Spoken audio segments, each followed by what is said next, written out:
parents know their child the best, better even than teachers. So it's just a question of being understanding towards their own child, and there's lots of possibilities with STEM, and STEM's such an exciting thing that's happening more recently in science. So for example, it may be that the parent finds the car talk the place where discussions can take place, as I find with my daughter. Sometimes it could be around the table. Some parents may decide that they would like to get a copy of the student's maths program or science program and just be a little bit informed about what's going on, and perhaps take applicational knowledge from that. For example, if you're doing organelles, and mitochondria is one of them, the parent may just slip an article about mitochondrial disease. Or you may look at density from a different perspective. It could be density to do with airbags, or it could be force to do with collisions in sport. So there's lots of possibilities, and I just encourage parents, they know how their child operates in terms of learning. And learning in a sense of, we learn in different styles. So the parent would be aware of the different styles of learning, and also the learning attitude. Sometimes it wouldn't be the right situation or moment to want to discuss those things. And there's so many marvellous resources on the internet. Richard Hammond's marvellous videos on nature.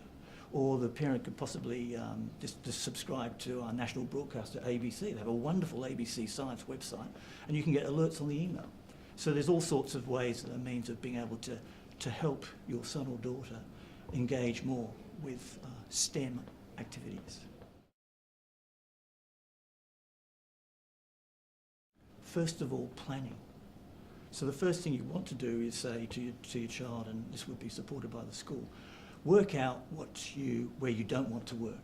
In other words, work out your activities, your gaming, your computing. I mean, not too much gaming. Maybe about half an hour distributed over the week. So once you've actually nailed down the times which are non-negotiable, then you've got the time around that to work effectively on your homework. And one of the really important things during the week is revision.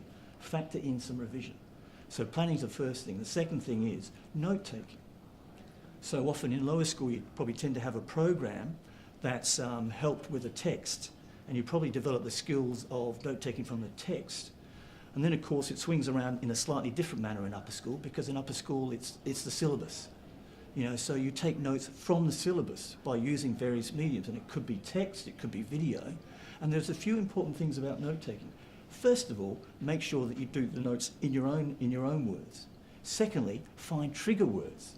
Thirdly, cut down actually the number of words that you're going to use by, guess what, 80%. 80%. So you're actually really focused on what you really need to know, and then summarise that all by eventually having a mind map. And a mind map is just a series of key words. And when you look at those key words, they're trigger words that help you to remember what you need to remember for up-and-coming assessment tasks.